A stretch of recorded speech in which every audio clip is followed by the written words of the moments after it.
Garwane manut. Nggih.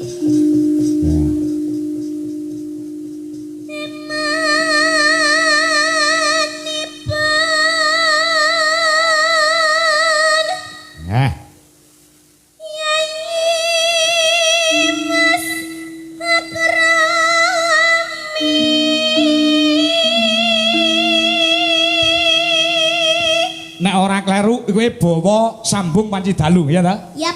Karyane Mbah Haji Sukron Suwanda. Yap. Oke, lanjut.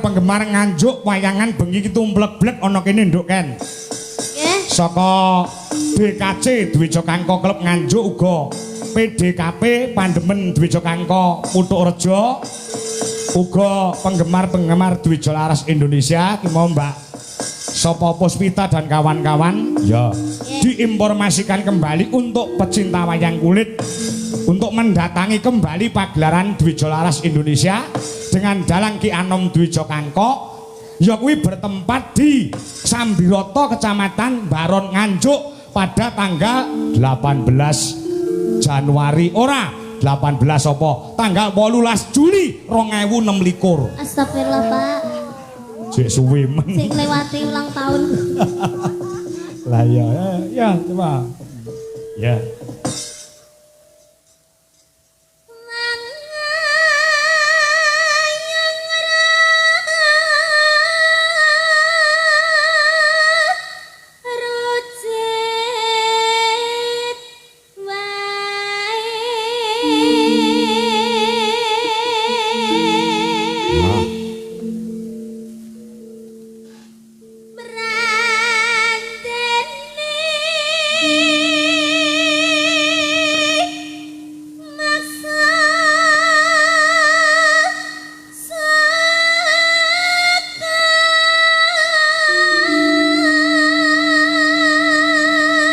Nenong Cabang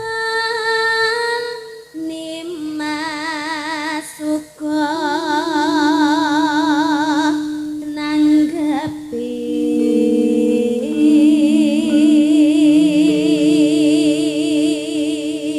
lola long ayo ta sambung rasa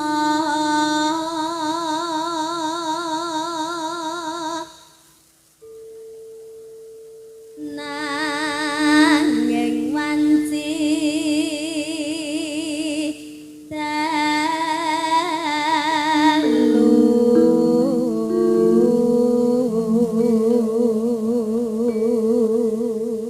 iki ana penggemar ya tau nanggap awake dhewe Mas Ruki saka Melandangan Pace. Ngaah.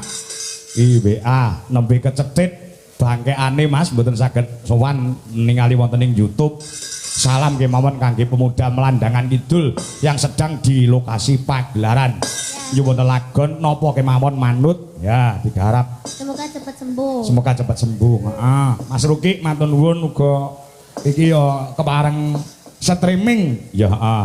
Ya kuwi penjarane Pak Madrim ingkang mapan ning Surabaya ya nyuwun lagu sapu tangan damel gamelan Bali Mas wonten Jiman Kemloko Legi ya juga woro-woro ampun kesupen benjang tanggal 29 Agustus 2026 wayangan dateng angkatan bintang tamu Niken Salindri ya angkatan Rejoso heeh ya nak baca nak Tanono ingkang rupeda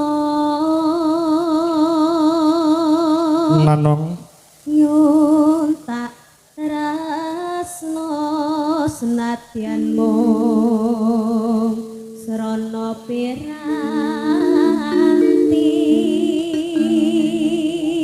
garap langgam sik engko sing kedua garap gamelan Bali no oh ngono ah uga aku salam kelawan anak-anakku seniman dalang ingkang mapan ana ing Nganjuk. Ya, iki mau do salaman kelawan aku, Mas. Sapa ki mau aku lali? Ya Tole Bima, terus Akbar, ya Chandra, ya dan lain sebagainya. Yuk, terus gambarmu uga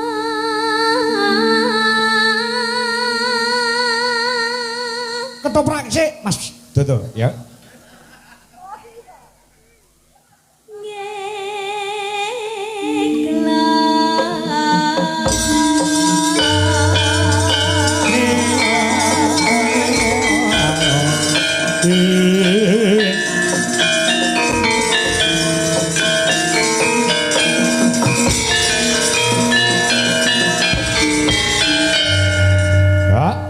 Sing gedhe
Rasanya kurang komplit Nduk Niken. Ya. Kalau beliaunya menjadi Bapak Dr. Andes Haji Lukman minangka dadi kepala sekolah wonten ing mriki dereng tindak manggung merga mbok menawa panjenengane kepengin sapet jagong tegese jagongan ngobrol lawan kowe Nduk Niken.